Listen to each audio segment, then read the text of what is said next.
skill and that can be learned. Presentation क्या है? एक स्किल है और इस स्किल को सीखा जा सकता है. इस स्किल को क्या है? देखिए, एक होता है नॉलेज, एक होती है स्किल. नॉलेज में और स्किल में बहुत ज्यादा फर्क होता है. नॉलेज के लिए आपकी पूरी जिंदगी कम पड़ जाती है और स्किल बहुत ही थोड़े वक्त के अंदर सीखी जा सकती है.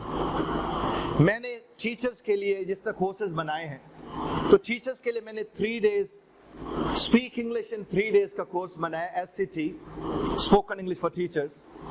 3 दिन के अंदर 12 सेशन में हैरानकुन हद तक अंग्रेजी बोलना शुरू कर देते हैं लोग 3 days के अंदर, क्योंकि वो स्किल है. और यहाँ जो चीज हम 16-18 बरस में नहीं सीख पा रहे होते, उसको 3 दिनों में हम लोग सीख लेते हैं. और मैंने उसके एक्सपेरिमेंट्स इतने किए हैं, तकरीबन उसको भी अगर हम देखें तो एक्सपेरिमेंट में भी हम हजारों लोगों के ऊपर काम उसको कर चुके हैं. Very much possible because it's a skill and skill can be learned. Skill can be, उसको सीखा जा सकता है, लेकिन उसको सीखने के लिए जिस चीज की सबसे ज्यादा जरूरत होती है कि आप ज़हनी तौर पर उसको सीखने के लिए कितना तैयार है. हम जब लोग ट्रेनिंग करवाने के लिए नॉर्मली जाते हैं तो हमारा सबसे बड़ा काम ट्रेनर का एज अ प्रेजेंटर ये होता है कि ना सिर्फ आपकी तवज्जो लेनी है बल्कि आपकी तवज्जो को कायम भी रखना है. क्योंकि तवज्जो तो कोई भी ले सकता है, लेकिन तवज्जो को कायम रखना सबसे बड़ी बात होती है कि आप कितनी देर तक उस तवज्जो को कायम रख सकते हैं. और दैट इज प्रेजेंटर्स जॉब, कि उस तवज्जो को ना सिर्फ लेता है बल्कि उसे किस हद तक कायम रख पाता है. और उसके लिए सबसे इंपॉर्टेंट बात क्या है? वो ये, आप लोगों को तैयार रहना है कि you have to get ready for the new ideas. आपको कबूल करना है नए आइडियाज, आपको मानना है नए आइडियाज. और जब हम मानने की बात करते हैं तो मैं अक्सर ये कहता हूं कि जो मानते हैं कि ये बात साथ वाले की तरफ मुंह करके बोले, शायद वो भी सुन ले. जो क्या करते हैं? मानते हैं, वो मान रखते हैं. बात पहुंच रही है ना? जो क्या करते हैं? मानते हैं वो.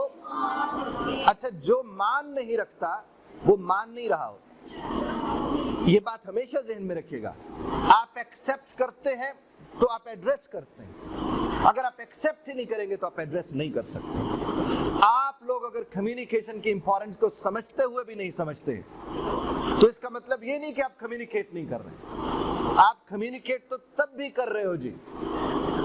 तो आपके लिए सबसे बेहतर ये होगा कि once you start communicating, you like it or not, intentionally, unintentionally, आप कम्युनिकेट कर रहे हैं. आप देखिए, कुर्सी पर बैठे हुए अगर आप पहलू भी बदलते हो तो आप कम्युनिकेट करते हो. आप साथ वाले की तरफ देखते हो, बात सुनते हो, तो आप क्या कर रहे हो? आप कम्युनिकेट कर रहे हो. और आप रोजाना की बुनियाद पर जब अपने बच्चों के सामने खड़े होते हैं, उनसे इंटरेक्ट करते हैं, तो आप क्या कर रहे हो? आपने देखा होगा कि अगर कुछ स्टूडेंट्स आपको देखकर छिप रहे हैं, वो छुप जाते हैं, तो आपने तो उनको शायद देखा भी ना हो, लेकिन आप उन्हें कम्युनिकेट कर रहे हैं कि मैं इधर हूं और अब तुम्हें छुप जाना है. हालांकि आपने लफ्ज के तौर पर तो वो बात नहीं, कम्युनिकेट हुआ. ये देखिए, आप जब सवेरे उठ के अपने बिस्तर के सलवटें समेटते हो ना जी, तो आप सारा दिन लोगों की जिंदगियों में सलवटों का सबब नहीं बनते. करके देखिएगा, जो सिमट के निकलता है उसकी वजह से लोगों को नहीं सिमटना पड़ता. जो अपने आप को देख के निकलता है उसकी वजह से लोगों की जिंदगी में खराबियां और परेशानियां नहीं आती. और उसके लिए आपको क्या करना है? आपको खुद पे नजर रखनी है. आपको क्या करना है? हम अपने आप पे नजर सिर्फ उस वक्त जाकर रखते हैं जब हम झूठे आईने के सामने खड़े होते हैं. ये जुमला साथ वाले को 3 दफा सुनाएगा, पहुंचा नहीं आप तक. हम अपने आप पे नजर जब हम झूठे आईने के सामने खड़े होते हैं. ये बात 3 दफा साथ वाले को सुनाएगा.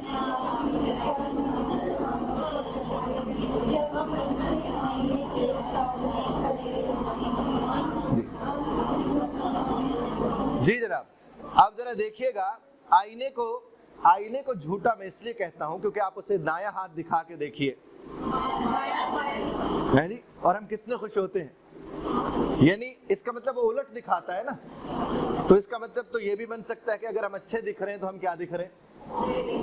मुझे नहीं पता इस बात का, लेकिन मैं आपसे अर्ज कर रहा हूं. तो वो आपको दूसरा रुख, तस्वीर का दूसरा रुख दिखा रहा होता है, और वो भी आपको कुछ कम्युनिकेट करता है।